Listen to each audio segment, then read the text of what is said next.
कर जैविक बदला जा रहा है के लाभार्थी हैं। इस योजना के अंतर्गत 1.23 लाख हेक्टेयर क्षेत्र में वित्त पोषण किया गया है और इन क्षेत्रों के उत्पादनों को नमामि गंगे ब्रांड के रूप में विकसित कर बेचा जा रहा है। श्री अरविंद निषाद जी। अरविंद जी नमस्ते। सबसे पहले आपको कोटि कोटि प्रणाम सर। अरविंद जी।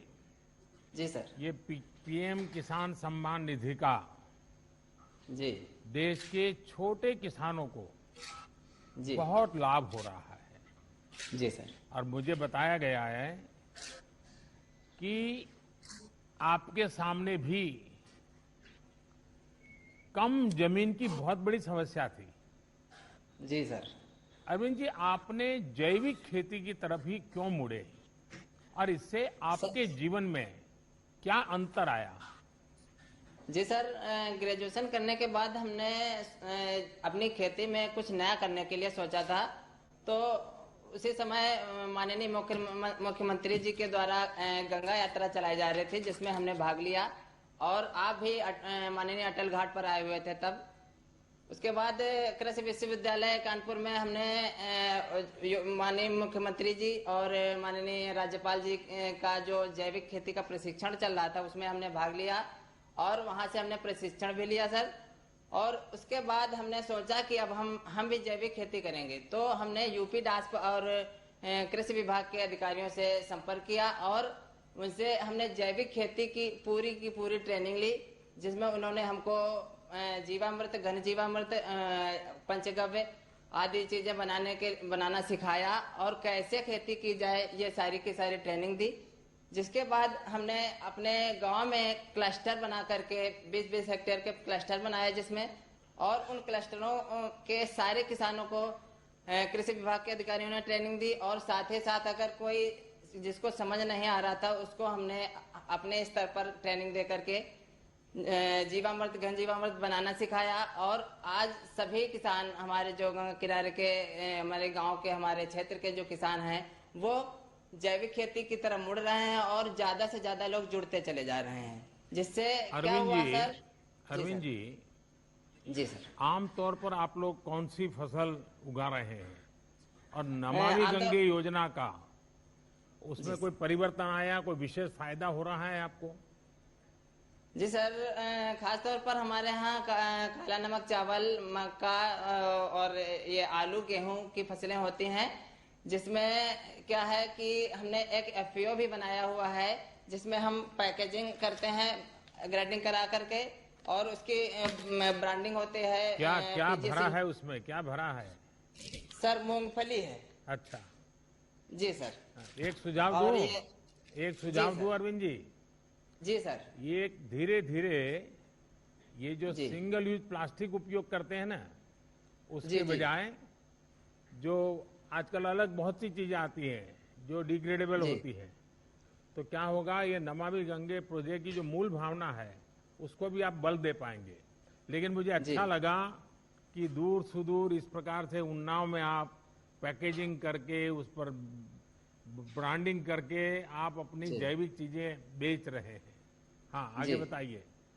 जी सर, इससे क्या लाभ हुआ है कि जो पहले जो विष युक्त खेती होती थी उससे बीमारियां अधिक बढ़ती थी और जो हम रसायन का प्रयोग करते थे वो सीधे जब बरसात होती थी तो बरसात के पानी के माध्यम से गंगा जी में मैया में पूरा जो जहर था वो चला जाता था।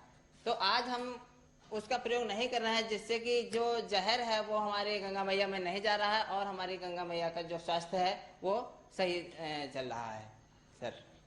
अरविंद जी। जी सर। मुझे खुशी हुई कि आप पढ़ाई करने के बाद जी नौकरी की तलाश करने के बजाय सीमित जमीन होने के बावजूद भी ये नए तौर तरीकों से आपने इतनी बड़ा हौसला बुलंद किया, इतनी व्यवस्था खड़ी कर दी। और इतना ही नहीं, सबसे बड़ी बात यह है कि आप अकेले नहीं, आप सबको ये चीज में जोड़ रहे हैं। जी सबको सिखा रहे हैं। ये मैं सचमुच में आपकी बातें, आपका अनुभव सभी किसानों को प्रेरित करे ऐसी ताकत रखता है। अपनी आजीविका के साथ ही आप माँ गंगा के प्रति भी दायित्व को समझ रहे हैं और कोई भी केमिकल का बहाव गंगा की तरफ न हो जाए, ये भी ये जैविक खेती के कारण संभव हुआ है। तो मैं आपको बहुत साधुवाद देता हूं।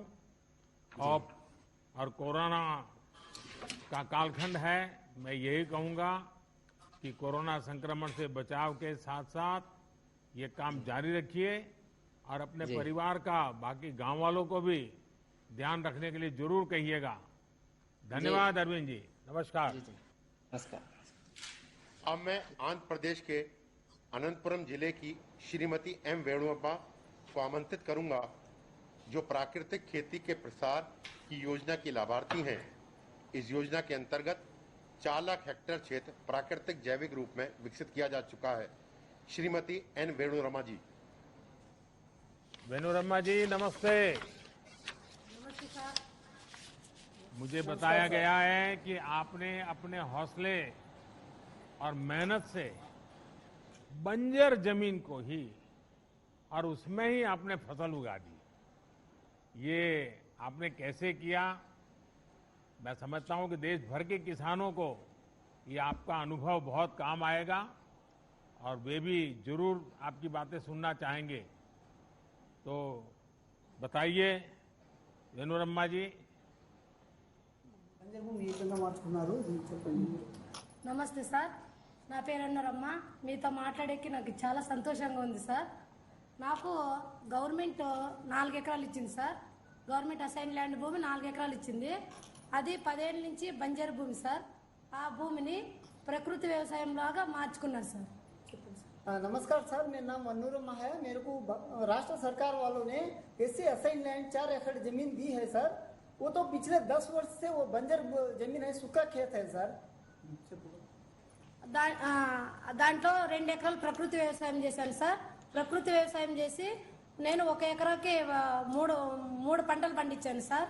నవధాన్యాలు, వేరుశెనగ, కూరగాయలు 3 పంటలకే కలిసి నాకు పెట్టుబడి వచ్చేసి 27,000 అయింది. 1 ఎకరాకి వచ్చి 1,07,000 లాభం వచ్చింది సార్. ఎందుకంటే మాకు ఇది ప్రకృతి వ్యవసాయం ఎందుకు చేసామంటే మాకు వర్షపాతం తక్కువ ఉంది కాబట్టి ప్రకృతి వ్యవసాయంలో మార్చుకుంటూ మేము ఈ భూమి డెవలప్మెంట్ చేసుకున్నాం సార్. सर मेरे को 4 एकड़ जमीन है, सूखा जमीन है सर, पानी बहुत कम गिरता है। उसमें मैं वो बंजर जमीन को मैं ठीक करके पिछले 2-3 वर्ष से मैं 2 एकड़ जमीन में मैं प्राकृतिक व्यवसाय करती हूँ। तो प्राकृतिक व्यवसाय में मैं 3 फसल निकाल लेती हूँ सर। उसी प्रकार से मैं प्रकृति व्यवसाय में आगे बढ़ाती जाती हूँ सर। आपके वाणी में अनुभव दिखता है, क्योंकि आप बिल्कुल रुके बिना सुपर फास्ट की तरह अपना रूह बराबर बता रही हो। उसका कारण है कि आपका खुद का अनुभव ये बोल रहा है और इसलिए आपको सोचना नहीं पड़ रहा है और बड़े आत्मविश्वास से आप बोल रही हैं। मुझे लगता है यही आत्मविश्वास के कारण आपने ये बंजर भूमि को उपजाऊ भूमि में बदल दिया है। और मुझे बताया गया कि अब आप अकेली नहीं, कई हमारी आदिवासी बहनों को भी, आदिवासी किसान बहनों को भी आप इसमें जुड़ चुकी हैं। अब आप लोग मिलकर के काम कर रहे हैं, कैसे कर रहे हैं, क्या क्या काम करते हैं? ఆదివాసీ మహిళలకు మీరు ఏ విధంగా శిక్షించారు, ఏ విధంగా సార్ తీసుకుంటున్నారు? నేను ఒక ఎస్సీ ఒంటరి మహిళ సార్. నాకు పక్కన తాండాని ఉంది సార్. ఆ దాంట్లో 170 మంది గిరిజన మహిళలు ఉన్నారు సార్ మా వాళ్ళకి. నేను ప్రకృతి వ్యవసాయం నేను ఎట్లా చేశానో వాళ్ళని అట్లే నేర్పించి వాళ్ళని ప్రకృతి వ్యవసాయం నేర్పించే దిశలో తీసుకుపోయినాను సార్. सर मैं तो एक आदिवासी महिला हूँ सर, मैं अकेली महिला हूँ। तो मेरे बगल वाले गांव में 170 लोग आदिवासी महिलाएं हैं। उनको समूह के माध्यम से मैं किस प्रकार से मैं प्रशिक्षण लेके इनको प्राकृतिक व्यवसाय करती हूँ, उसी प्रकार उन सभी लोगों को भी प्रकृति व्यवसाय किस प्रकार से करना है मैं उनको शिक्षणा देती हूँ सर। वेणुरम्मा जी, मुझे बहुत ही इंस्पायरिंग लगा आपका ये सारा काम और मुझे विश्वास है कि देश के किसानों के लिए भी इस प्रकार से आत्मविश्वास पैदा करने वाले आपका अनुभव है। जब इंसान ठान लेता है तो वो क्या कर सकता है, इसका आपने जीता जागता उदाहरण पेश किया है। और प्राकृतिक खेती से हमारी आदिवासी माताएं बहनें महिला किसानों को जोड़ने का प्रयास भी ये बहुत ही सराहनीय है। मैं इस प्रयास के लिए आपको और सभी महिला किसानों को आदरपूर्वक नमन करता हूं। बहुत बहुत धन्यवाद आपका। धन्यवाद। अब मैं मेघालय के रिबोहाई जिले के श्री रविस्टर खरमुनपुर को आमंत्रित करूंगा, जो कि उत्तर पूर्व क्षेत्र के जैविक उत्पादन हब के रूप में विकसित करने की योजना के लाभार्थी हैं। इस योजना के अंतर्गत अब तक लगभग 80,000 हेक्टेयर क्षेत्र उत्पादन से लेकर विपणन तक की संपूर्ण मूल श्रृंखला के रूप में विकसित किया गया है। श्री रविस्टर जी।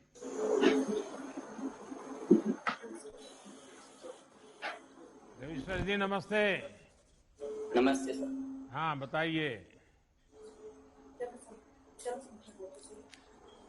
Good morning, Honorable Prime Minister Ji, from the land of Meghalaya.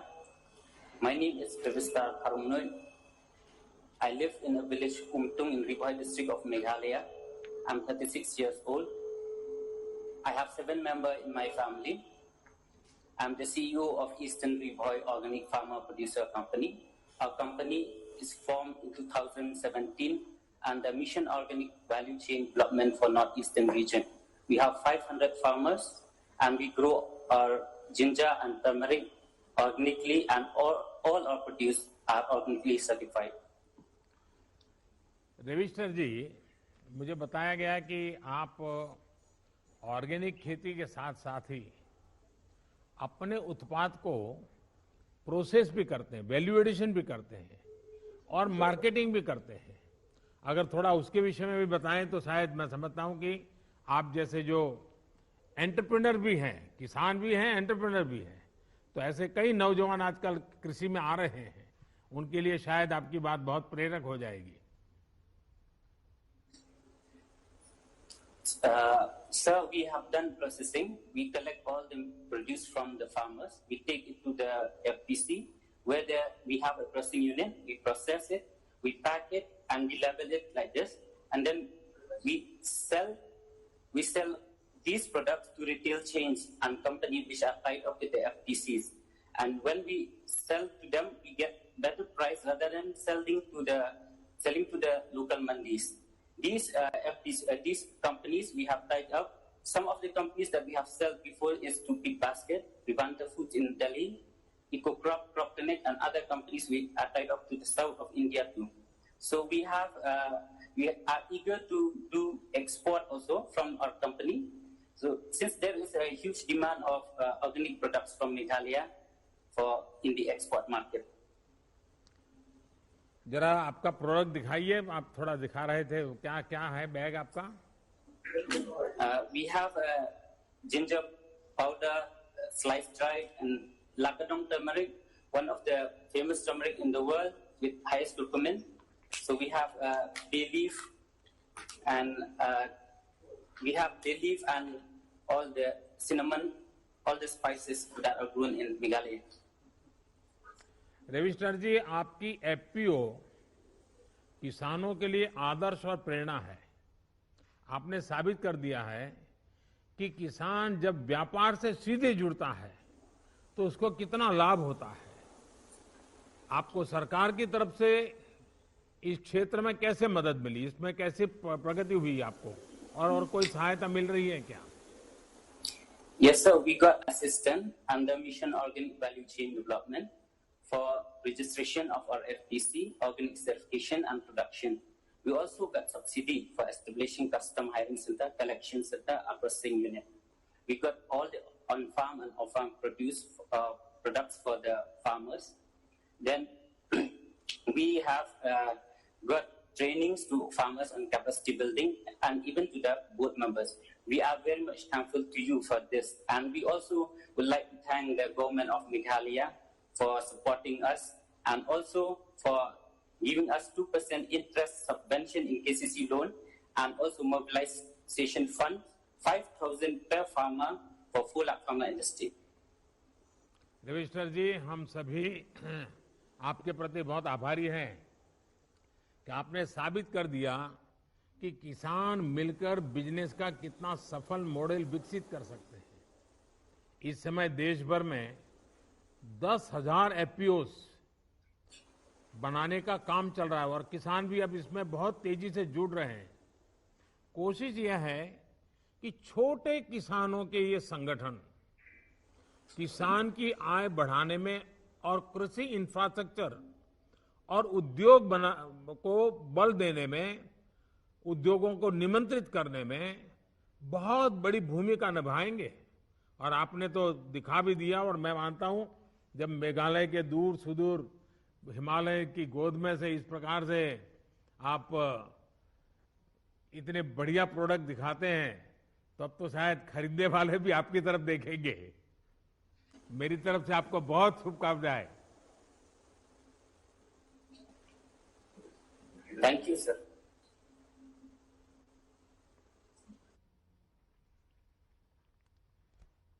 Shri Patrick को आमंत्रित करूंगा। कार निकोबार और उस द्वीप समूह के ऐसा पहला देश का क्षेत्र है जब 14,500 हेक्टेयर को लार्ज एरिया सर्टिफिकेशन के अंतर्गत प्रमाणित किया गया है, जिससे यहाँ के किसान अपना उत्पाद जैविक रूप में बेच सकें। श्री पैट्रिक जी। पैट्रिक जी जी नमस्कार प्रधानमंत्री। नमस्ते। दूर दूर एकदम समुद्र के बीच में आपसे आज संवाद करने का मौका मिला है। कार निकोबार से आप बोल रहे हैं। पैट्रिक जी, मुझे बताया गया है कि आपका द्वीप समूह, जैसे अभी हमारे सचिव बता रहे थे, सर्वप्रथम पूर्ण प्राकृतिक जैविक के रूप में प्रमाणित हुआ है। इससे आप जैसे किसानों को एक नई प्रेरणा, उत्साह तो मिलेगा होगा, लेकिन किसानों को क्या फायदा हो रहा है? नमस्ते प्रधानमंत्री जी। नमस्ते। मतलब गुड मॉर्निंग। मेरा नाम पैट्रिक है, कार निकोबार से। मेरा एज 62 एज है। कार निकोबार में रहता हूँ। एक छोटा सा गांव है तपोमी विलेज में, कार निकोबार में। हम लोग जो ज्वाइंट फैमिली है, 9 जन है। एक ही साथ में हम लोग रहता है, एक ही साथ हम लोग रहता है, ज्वाइंट फैमिली। उसमें कोई डाउट नहीं है। मेरा साथ मेरा बीवी, मेरा बच्चा, मेरा भाई लोग, मेरा बहन, मेरा बाप बहन सब रहता हूँ। हम लोग एक ही साथ में काम करता है, एक ही साथ में हम लोग काम करता है।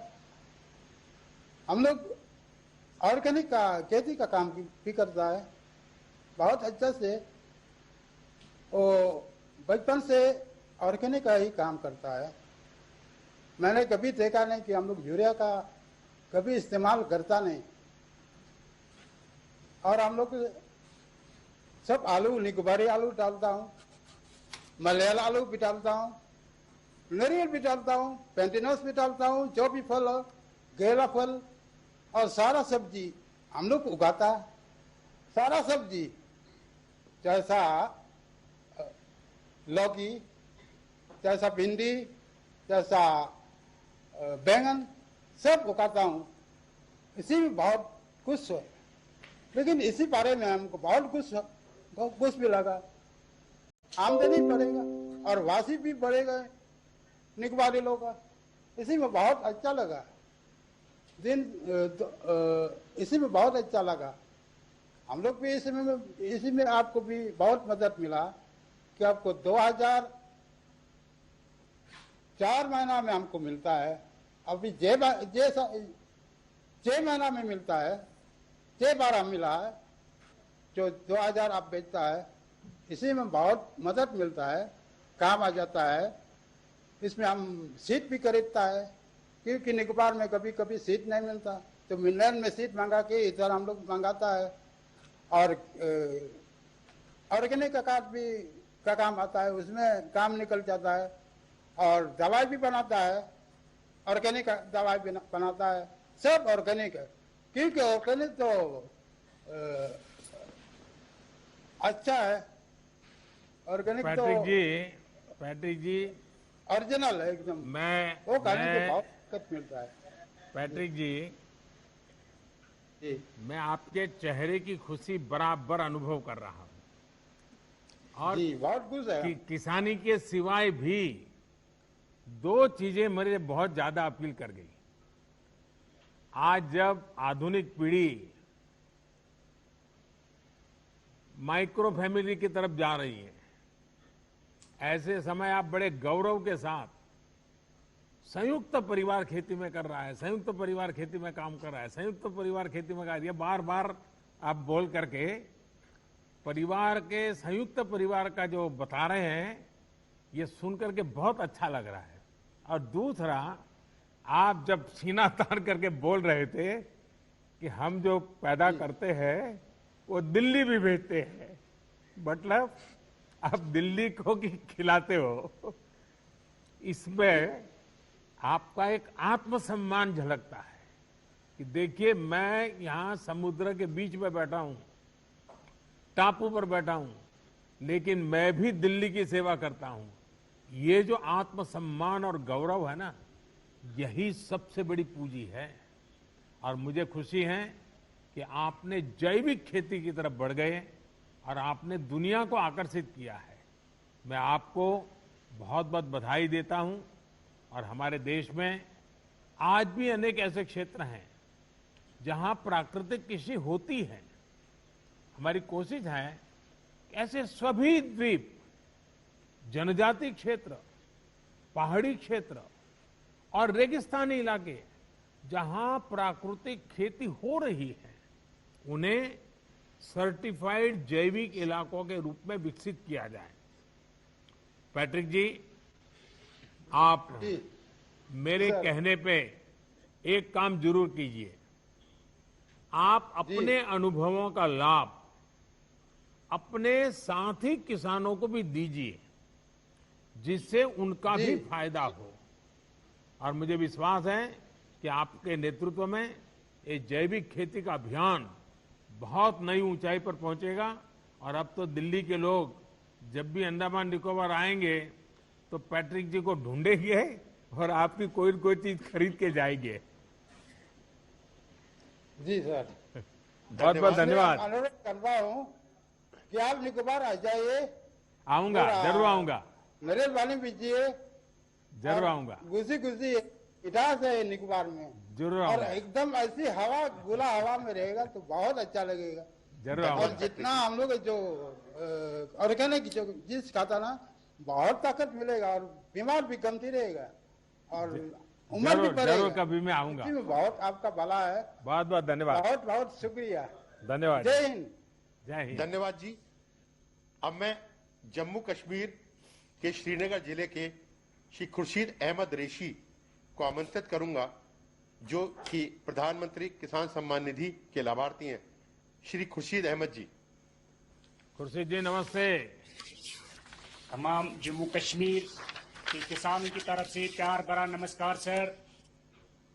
खुर्शीद जी, सबसे पहले तो आपको ईद मुबारक। ईद का त्योहार आपके जीवन में खुशियां बढ़ाए, मेरी यही कामना है। और मुझे बताया गया है कि आप पोस्ट ग्रेजुएट हैं, आपने फिर ये काम चुना। कई नौजवान आज आपकी बातें सुन करके उनका भी खेती की तरफ रुझान बढ़ेगा। तो आपकी पढ़ाई और खेती कैसे आपने मेलजोल किया है, जरा बताइए। सर, मैं डिस्ट्रिक्ट श्रीनगर में टैंगपुरा के गांव से ताल्लुक रखता हूं सर। सर, मैंने पोस्ट ग्रेजुएशन की है इंग्लिश में सर। मेरे वालिद है, मेरी वालिदा है, मेरी बीवी है, मेरे 3 बच्चे हैं और छोटा भाई है, वो बीएससी नर्सिंग कर रहा है अभी सिक्किम में सर। मेरे पास 26 कनाल की जमीन है सर। 14 कनाल की जो जमीन है उनमें ऑर्गेनिक सब्जी बनाता हूं सर। और जो 12 कनाल जो जमीन है वो मैं धान की फसल बनाता हूं सर। मैं ऑर्गेनिक सब्जी इसलिए बना रहा हूं सर क्योंकि पहले हम ट्रेडिशनल सब्जियां बनाते थे, उसमें कुछ आता नहीं था सर।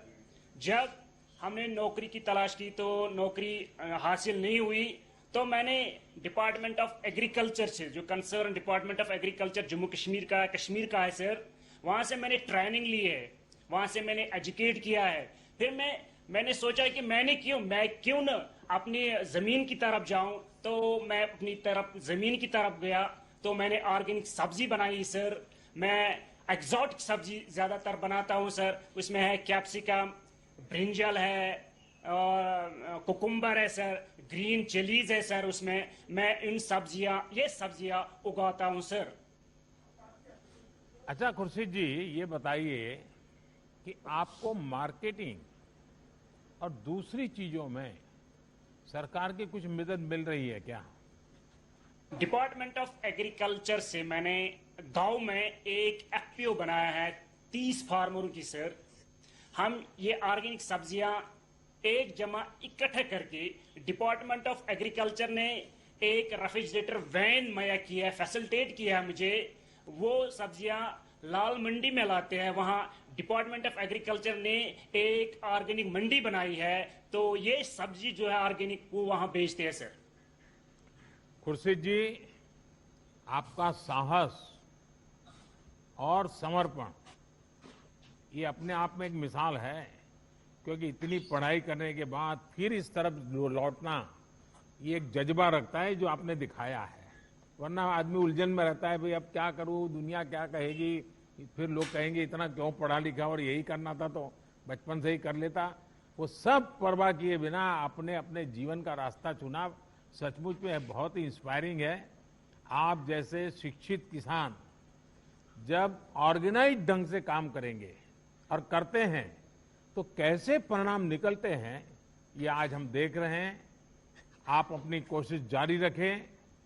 आपको, आपकी टीम और आपके गांव के लोगों को बहुत बहुत बधाई। धन्यवाद खुर्शीद जी। धन्यवाद जी। अब मैं महाराष्ट्र के लातूर जिले के श्री बाबा साहेब नरारे को आमंत्रित करूंगा, जो भारत सरकार द्वारा माननीय प्रधानमंत्री जी द्वारा एक किसान क्रेडिट कार्ड के संतर्गत अभियान फरवरी गत वर्ष में प्रारंभ किया था। उसमें 2 करोड़ 10 लाख किसान नए जोड़े गए हैं, उनमें से एक किसान हैं श्री नरहरे जी। बड़ा साहब नमस्कार। राम राम सर। नमस्कार। राम राम। बाला साहब बोलिए सर। आप तो अनुभवी किसान हैं। जी सर। लंबा तजुर्बा है। इन दिनों आप कौन सी फसलें उगाते हैं, और खेती के अलावा आप और भी कुछ काम करते होंगे? जी सर, मेरे पास 5 एकड़ खेती है अभी, और उसमें सोयाबीन, ज्वार और चना ये उगाता हूँ। इस साल तो उत्पन्न बहुत बड़ा निकला है।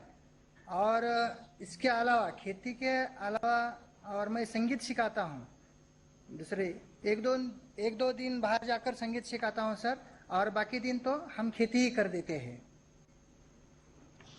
बाला साहब जी, छोटे किसानों को बैंक से सस्ती दर पर आसान ऋण मिले, इसके लिए किसान क्रेडिट कार्ड का दायरा बहुत बढ़ाया गया है।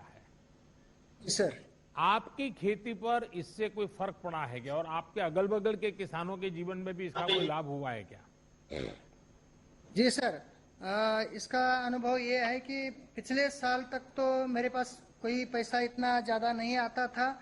मैं आजू बाजू से हमारे सगी संबंधियों से पैसा लेता था, मतलब 10-20 हजार लेता था।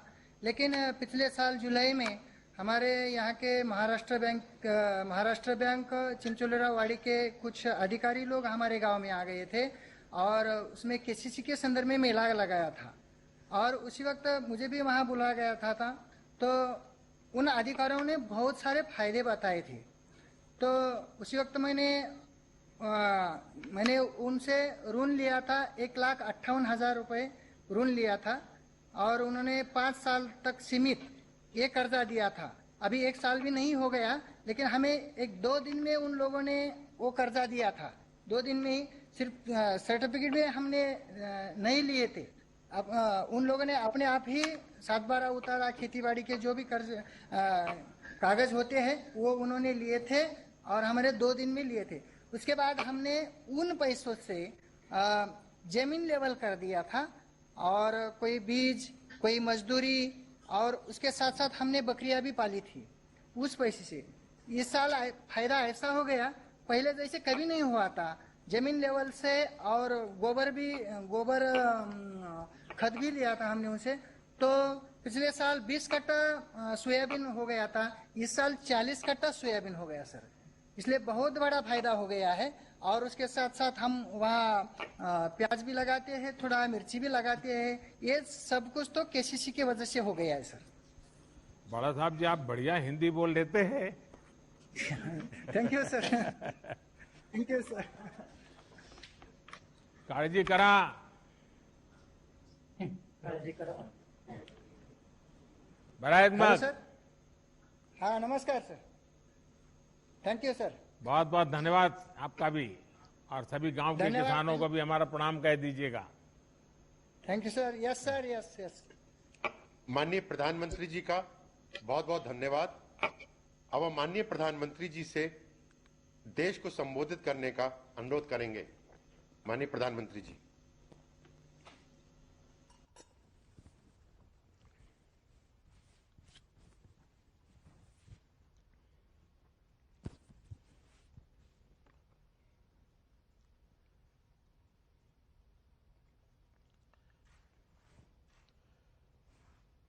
आप सभी किसान साथियों से ये चर्चा अपने आप में एक नई उम्मीद जगाती है, नया विश्वास पैदा करती है। आज जैसा अभी हमारे मंत्री श्रीमान नरेंद्र सिंह जी तोमर बता रहे थे, आज भगवान बसवेश्वर जयंती है, परशुराम जयंती भी है, आज अक्षय तृतीया का भी पावन पर्व है। और मेरी तरफ से देशवासियों को ईद की भी मुबारक। कोरोना के इस समय में समस्त देशवासियों का हौसला बढ़े, इस महामारी को परास्त करने का संकल्प और दृढ़ हो, इस कामना के साथ आप सब किसान भाइयों से जो मेरी बातचीत हुई है, अब मैं इसको आगे बढ़ाऊंगा। इस कार्यक्रम में उपस्थित कृषि और किसान कल्याण मंत्री श्रीमान नरेंद्र सिंह तोमर जी, केंद्रीय मंत्रिमंडल के मेरे अन्य सहयोगीगण, सभी मुख्यमंत्री, राज्य सरकारों के आदरणीय मंत्रीगण, सांसदगण, विधायकगण और देश भर के मेरे किसान भाई और बहनों, आज बहुत ही चुनौतीपूर्ण समय में हम ये संवाद कर रहे हैं। इस कोरोना काल में भी देश के किसानों, हमारे कृषि क्षेत्र में अपने दायित्व को निभाते हुए अन्न की रिकॉर्ड पैदावार की है। आप कृषि में नए नए तरीके आजमा रहे हैं। आपके प्रयासों को पीएम किसान सम्मान निधि की एक और किस्त और मदद करने वाली है। आज अक्षय तृतीया का पावन पर्व है। कृषि के नए चक्र की शुरुआत का समय है और आज ही करीब 19,000 करोड़ रुपए किसानों के बैंक खातों में सीधे ट्रांसफर किए गए हैं। इसका लाभ करीब करीब 10 करोड़ किसानों को होगा। बंगाल के किसानों को पहली बार इस सुविधा का लाभ मिलना शुरू हुआ है। आज बंगाल के लाखों किसानों को पहली किस्त पहुंची है।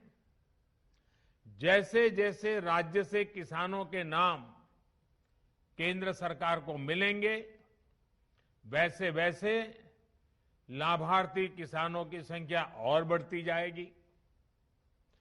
साथियों, पीएम किसान सम्मान निधि से विशेष रूप से छोटे और मझोले किसानों को अधिक लाभ हो रहा है। आज के कठिन समय में ये राशि इन किसान परिवारों के बहुत काम आ रही है। अभी तक इस योजना के तहत देश के लगभग 11 करोड़ किसानों के पास लगभग 1,35,000 करोड़ रुपए पहुंच चुके हैं। मतलब कि 1.25 लाख करोड़ से भी ज्यादा सीधे किसानों के खाते में, कोई बिचौलिया नहीं। इनमें से सिर्फ कोरोना काल में ही 60,000 करोड़ रुपए से ज्यादा पहुंचे हैं। जरूरत के समय देशवासियों तक सीधी मदद पहुंचे, तेजी से पहुंचे, जिसको जरूरत है उस तक पूरी पारदर्शिता के साथ पहुंचे, यही सरकार का निरंतर प्रयास है। भाई और बहनों, तेजी से सीधे किसानों तक लाभ पहुंचाने का यह काम उपज की सरकारी खरीद में भी बहुत व्यापक स्केल पर किया जा रहा है।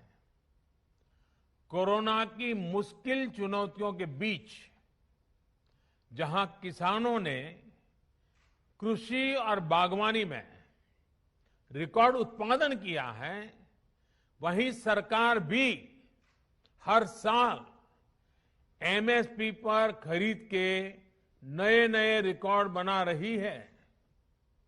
पहले धान की और अब गेहूं की भी रिकॉर्ड खरीदी हो रही है। इस वर्ष अभी तक बीते वर्ष की तुलना में लगभग 10% अधिक गेहूं एमएसपी पर खरीदा जा चुका है।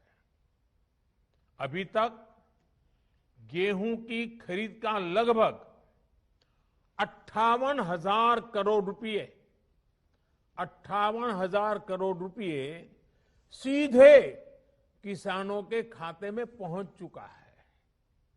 सबसे बड़ी बात ये कि अब किसान जो उपज मंडी में बेच रहा है, उसको अब अपने पैसे के लिए लंबा इंतजार नहीं करना पड़ता, परेशान नहीं होना पड़ता।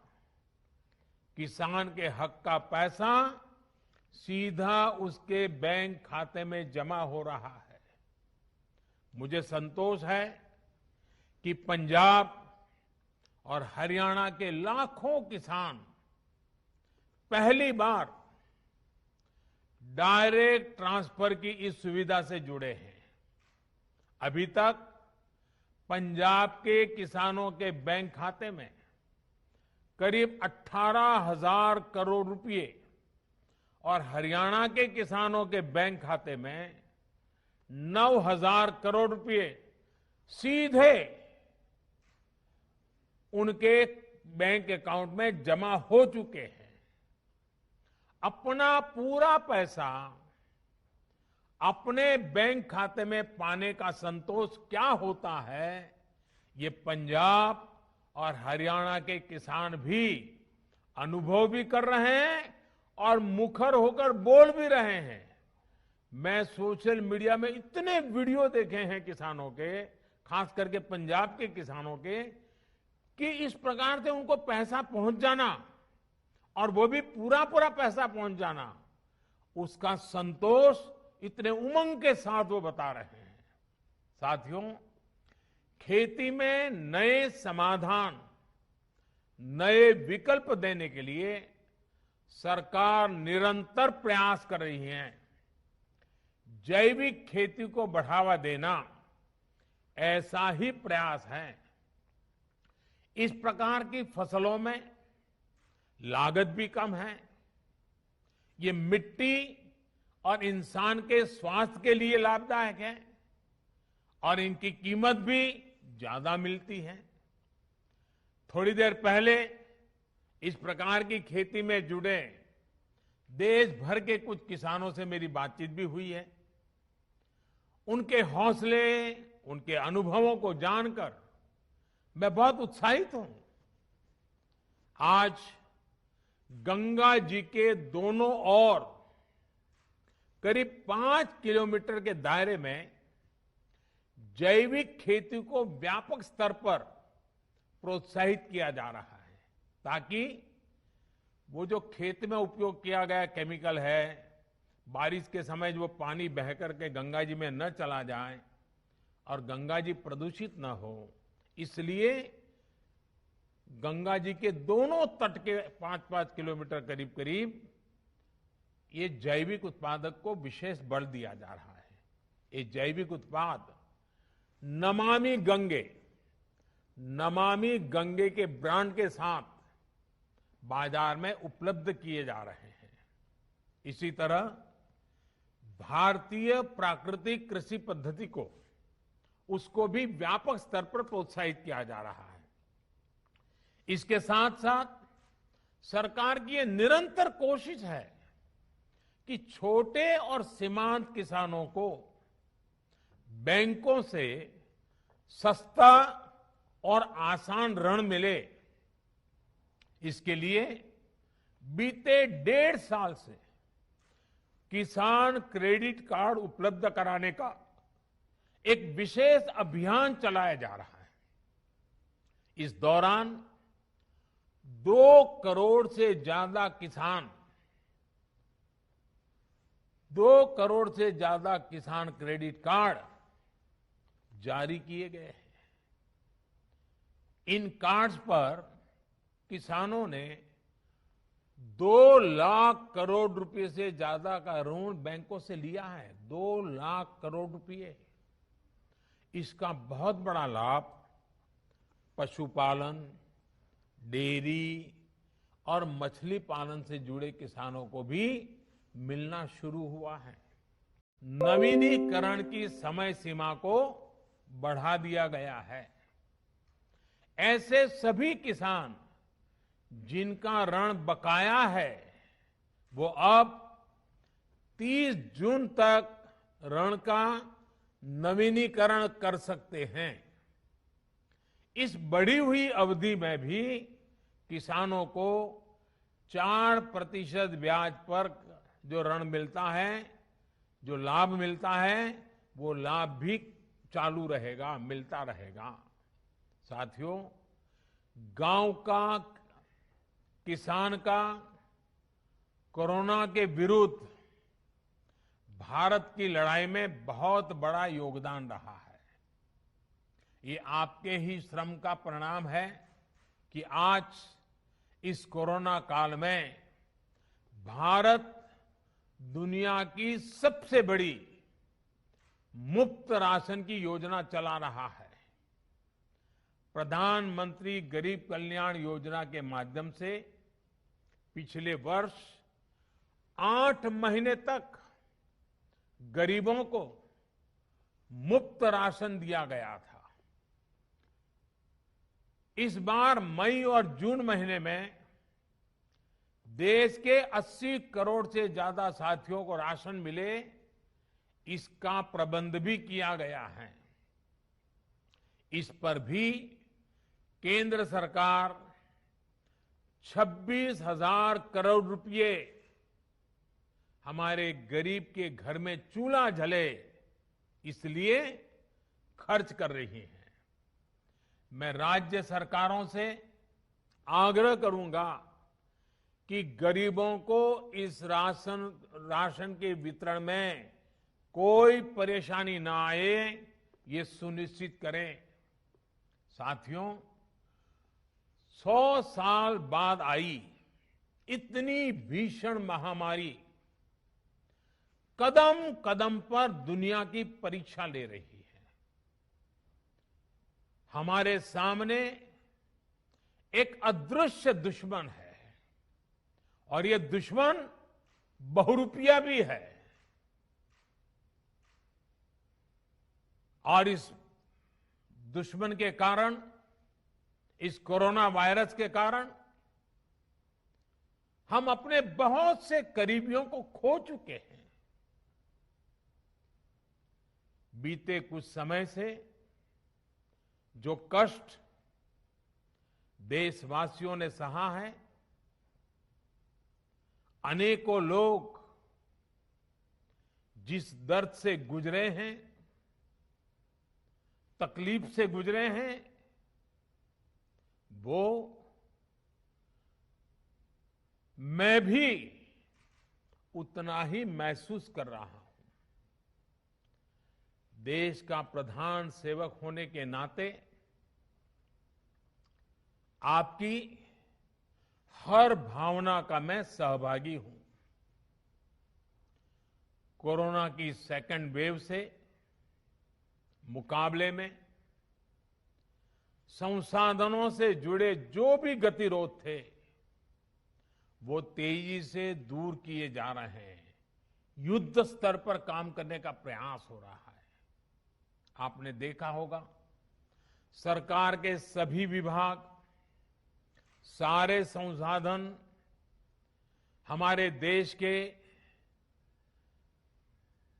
सुरक्षा बल, हमारे साइंटिस्ट, हर कोई दिन रात कोविड की चुनौती का मुकाबला करने में एकजुट है। देश के अलग अलग हिस्सों में तेजी के साथ कोविड अस्पताल बन रहे हैं। नई टेक्नोलॉजी से ऑक्सीजन प्लांट लगाए जा रहे हैं। हमारी तीनों सेनाएं, वायुसेना, नेवी, आर्मी, सभी पूरी शक्ति से एक काम में जुटे हैं। ऑक्सीजन रेल इसने कोरोना के खिलाफ इस लड़ाई को बहुत बड़ी ताकत दी है। देश के दूर सुदूर हिस्सों में ये स्पेशल ट्रेन्स, ये ऑक्सीजन रेल ऑक्सीजन पहुंचाने में जुटी है। ऑक्सीजन टैंकर्स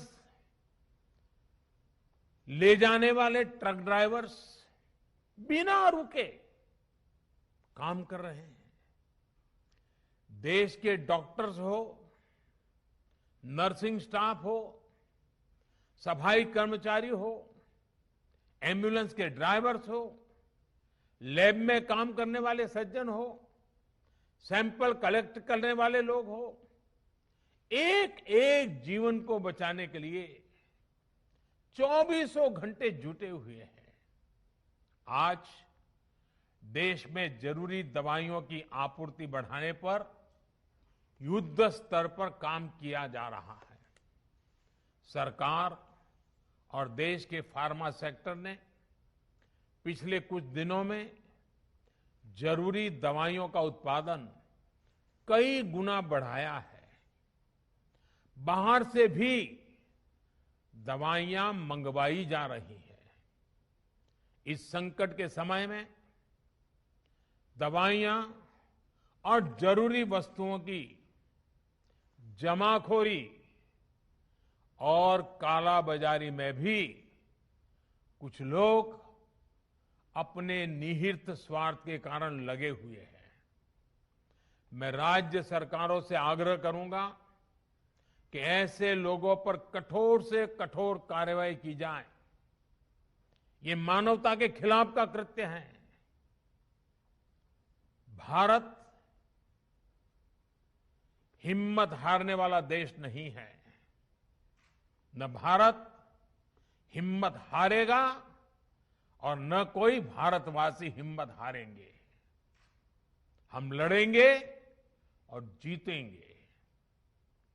साथियों, आज के इस कार्यक्रम में मैं देश के सभी किसानों को, गांव में रहने वाली सभी भाई बहनों को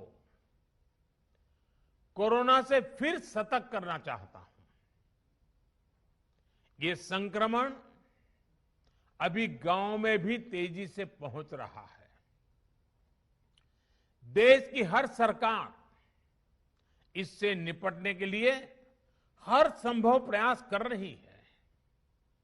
इसमें गांव के लोगों की जागरूकता, हमारी पंचायती राज से जुड़े जो भी व्यवस्थाएं हैं, उनका सहयोग, उनकी भागीदारी उतनी ही आवश्यक है। आपने देश को कभी निराश नहीं किया है। इस बार भी आपसे यही उम्मीद है। कोरोना से बचाव के लिए आपको खुद पर, अपने परिवार पर, सामाजिक स्तर पर जो भी जरूरी कदम है, आवश्यकताएं हैं, उसे हमें उठाने ही हैं। मास्क लगातार पहनना बहुत जरूरी है। वो भी ऐसा पहनना है कि नाक और मुंह पर पूरी तरह से ढका रहे।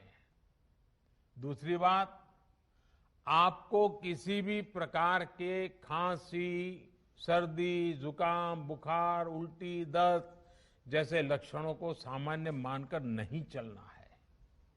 पहले तो खुद को यथासंभव दूसरों से अलग करना है, फिर जल्द से जल्द कोरोना टेस्ट करना है, और जब तक रिपोर्ट ना आए तब तक डॉक्टरों से जो दवाई बताई है वो जरूर लेते रहना है। साथियों, बचाव का एक बहुत बड़ा माध्यम है कोरोना का टीका। केंद्र सरकार और सारी राज्य सरकारें मिलकर ये निरंतर प्रयास कर रही हैं कि ज्यादा से ज्यादा देशवासियों को तेजी से टीका लग पाए। देश भर में अभी तक करीब 18 करोड़ वैक्सीन डोज दी जा चुकी है। देश भर के सरकारी अस्पतालों में मुफ्त टीकाकरण किया जा रहा है। इसलिए जब भी आपकी बारी आए तो टीका जरूर लगवाएगा। ये टीका हमें कोरोना के विरुद्ध सुरक्षा कवच देगा, गंभीर बीमारी की आशंका को कम करेगा। हां, टीका लगाने के बाद भी मास्क और 2 गज की दूरी के मंत्र को अभी हमें छोड़ना नहीं है। एक बार फिर सभी किसान साथियों को मैं बहुत बहुत शुभकामनाएं देता हूं। बहुत बहुत धन्यवाद।